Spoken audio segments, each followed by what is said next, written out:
반갑습니다. 송재준입니다. 대선을 정말 코앞에 앞두고 있는 상태인데요. 다음 주면은 대한민국의 운명이 결정이 되게 됩니다. 다른 거를 다 떠나가지고 정말 이재명이가 대통령이 되는 것만큼은 제 인생에서 용납이 되지 않습니다. 왜냐면은 어쨌거나 저쨌거나 만약에 이재명이 대통령이 된다면 이재명이 대한민국을 대표하는 사람이 되는 것인데 이거 뭐 부끄러워가지고 해외여행이나 다닐 수 있겠습니까? 아니 뭐 너네 나라 대통령은 뭐 정과 사범에다가 툭하면 무슨 뭐 재판 받으러 가고 이러고 있다. 이런 어떤 수준이 되는 게 이게 대한민국의 수준이냐고요. 말이 안 되지 않습니까? 이런 차원에서 참으로 진짜 답답하고 그리고 가슴이 턱 막히는 것은 이재명에 대한 지지율이 무슨 뭐 과반이 나온다 뭐 이런 얘기를 들을 때마다 제가 진짜 기절할 것 같습니다.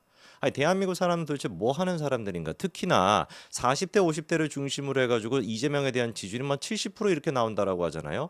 지금 영상을 보시는 분들이야 당연히 뭐 40대, 50대 분들 중에서도 그 30% 들어가는 위대한 분들이죠. 근데 여러분들 나이 주변에 계시는 분들 대화해 보시고 또 술 한잔 하시다 보면 느끼시겠습니다만 압도적 다수가 어떻습니까? 이상하게만 이재명을 지지를 하잖아요. 저는 진짜 그런 분들한테 물어보고 싶어요. 아니 솔직히 얘기해가지고 40대, 50대 분들은 좀 꿀 빨았던 세대 아닌가요? 민주화도 다 돼 있었고 그리고 또 뭐 취업도 잘 됐고 대학만 나오면 뭐 취업도 되고 뭐 이런 식의 어떤 시대였다라고 저는 알고 있는데 뭐가 도대체 아쉬워가지고 이재명 같은 인간을 저런 식으로 지지를 하는지 뭐가 도대체 아쉬워가지고 무슨 뭐 부자들을 갖다 때려잡아서 하는지 정작 자기들이 부자가 제일 많은데 꿀 빨았던 세대다 보니까 물론 뭐 다 꿀 빠신 건 아니겠지만 전반적으로 뭐 그렇단 말씀이고요.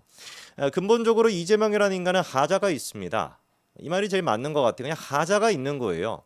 그러니까 저런 인간이 정치인이 돼 있다라는 것도 제가 봤을 때 이미 대한민국 국격이 추락하고 있는 것인데 거기에다가 대통령까지 된다. 그러니까 대한민국 저는 포기해야 된다라고 봅니다. 그 정도인데 그나마 이제 우리가 좀 안도의 한숨을 내쉴 수 있는 거는 뭐겠습니까? 최근 나오고 있는 여론조사 결과 자체가 이재명의 똥줄이 탈 만한 그런 결과가 나온다라는 것이죠. 특히나 이제 그 리얼미터 이제 이거는 ARS 여론조사 결과다 보니까 ARS는 이제 전화 받으면 대부분 그냥 끊어버리시지 않습니까? 뭐 시간이 남아나는 것도 아닌데 무슨 끝까지 그걸 누가 다 대답하고 있겠냐고요. 끝까지 대답해야지 그게 카운트가 되거든요. 끝까지 대답하지도 않으실 것 같은데 그래서 극성 지지층들이 많이 몰리고 특히나 개딸들이 많이 응답을 합니다. 그런데 그 리얼미터에서조차도 이재명과 김문수 두 사람의 지지율 격차가 확 줄어버렸단 말이에요. 바로 전주 같은 경우는 15% 정도 차이가 났다가 9% 정도로 줄게 되었고요.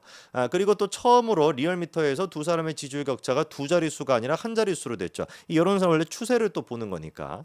근데 거기에다가 더 눈에 띄는 게 뭡니까? 리얼미터가 이런 식으로 분석을 했습니다. 서울, 인천, 경기 등 수도권과 20, 30대 중도층에서 지지율이 상당폭 떨어졌다. 누가? 이재명이가. 실제로 서울 지역을 지금 놓고 봤었을 때는 놀랍게도 김문수 후보가 이재명을 갖다가 앞지르는 듯한이 아니죠. 앞질렀던 그런 결과까지도 나왔습니다. 다른 데가 아니라 서울입니다. 수도권.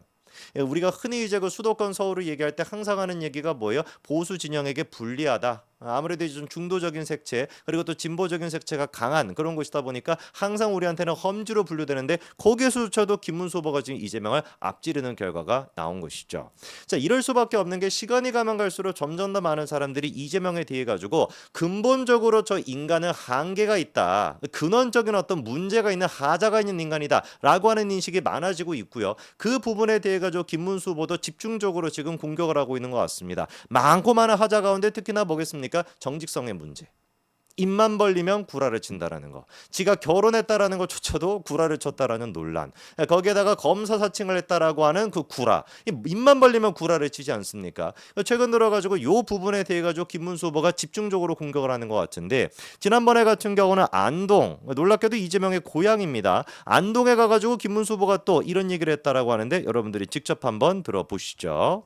거짓말을 시키면 안 된다. 선비가 또 양반이 절대로 어디 가서 총각이 아닌데 총각이라고 하면 안 된다. 장가 갔으면은 절대 어디 밖에 가서 총각이라고 하지 마라. 이렇게 배웠는데 제가 총각이라고 하면 안 되겠죠? 저는 절대로 결혼하고 장가 간다면 한 번도 밖에 나가서 다른 여자 보고 내 총각이라고 말해본 적이 단 한 번도 없는 정직한 김문수입니다. 지금 이제 김문수 후보가 강조하고 있는 게 정직하다라는 것인데 원래 이제 우리가 조선시대 선비를 약간 좀 상징하는 게 뭐겠습니까? 올고즘 그리고 또 정직함 뭐 청렴 뭐 백결한 뭐 이런 거 청렴결백이라 하나요? 뭐 이런 것들 이런 모습이 이제 그 상징이 되는데 아까 전에 이제 그 한복을 입고 있는 그 모습도 어떻게 된 게 김문수 후보랑 잘 어울리는 것 같습니다. 선비였던 그 모습이 김문수 후보한테도 잘 드러나는 거겠죠. 반대로 이재명 같은 경우는 지난번에 안동에 가가지고 자기 이제 그 또 고향인데 지난 대선 때 가가지고 또 어떤 에피소드가 있었습니까? 조상님께 대선 출마를 고합니다라고 하다가 어떻게 된 것인지 절하다가 그냥 확 그냥 넘어지는 이런 모습이 또 연출이 됐었는데 실제로 대선 결과도 꼬꾸라지지 않았습니까?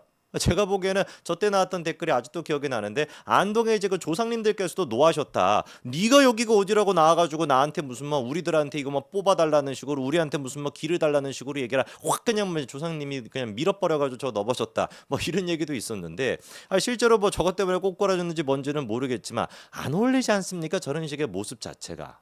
그리고 또 추가적으로 지난번에 이제 그 선거 유세일 때 김문수 후보가 저런 얘기를 한 것뿐만 아니라 TV 토론에서도 이재명의 이 부분 그러니까 근본적인 하자가 있는 인간이다라고 하는 부분을 갖다가 잘 또 공격을 했습니다. 예를 들어 가지고 이재명이 뭐 내란 사태 이런 거를 가지고 공격을 하니까 김문수 후보가 뭐로 맞받아치게 되는 거예요? 당신 진짜 총각이 맞냐? 뭐 이런 식으로 이제 맞장구 치게 되는 것인데 이재명이 이렇게 얘기를 했었죠. 제대로 된 민주공화국, 진짜 대한민국을 반드시 만들어야 된다라고 했더니 김문수 후보가 대번했던 뭐라고 하는 겁니까? 진짜 대한민국이라고 하는데 그전에는 전부 가짜 대한민국이라는 것이냐? 이렇게 말하는 분은 진짜 총각이냐 가짜 총각이냐 진짜 검사냐 검사 사측이냐 이렇게 응수했는데 제발 좀 답 좀 해주십시오.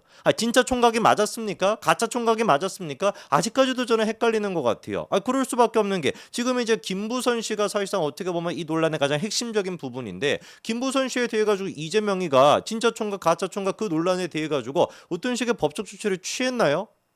이재명을 상대로 해가지고 그런 식의 이게 만약 구라라고 했다면 이런 식의 거짓말을 쳤으면은 제가 봤을 때 진작에 김부선 씨는 뭔가 정리가 되거나 아니면 무슨 구속이 되던가 이랬어야 될 것 같은데 여전히 김부선 씨 같은 경우는 나와가지고 이재명이가 가짜 총각 행세했다 이렇게 지금 주장하고 있는데 아무런 법적 조치가 없는 것 같은데요. 사소한 거 티끌만한 거 하나조차도 그냥 넘어가지 못하는 인물이 이재명인데 김부선 씨가 대놓고 얘기하고 있음에도 불구하고 왜 도대체 김부선 씨에 대해서 법적 조치를 제대로 취하지 못합니까? 이번에 김문수 후보의 저 발언에 대해서도 김부선 씨가 딱 나와가지고 뭐라고 얘기합니까? 칼 한 자루가 쑥 빠지는 느낌이다. 저는 이 얘기를 듣고 좀 가슴이 아프더라고요. 칼 한 자루가 빠지는 느낌이다. 얼마나 그러니까 그게 김부선 씨한테 상처로 남아 있었으면은 이게 자기에게 박혀 있는 칼 같은 느낌이다 이런 표현을 쓰겠습니까? 그 박혀 있던 칼 나한테 계속해가지고 수십 년 동안 고통을 줬던 칼 그 칼 한 자루가 빠지는 듯한 그런 어떤 속 시원함이 느껴졌다 이거를 지금 얘기하는 거 아닙니까?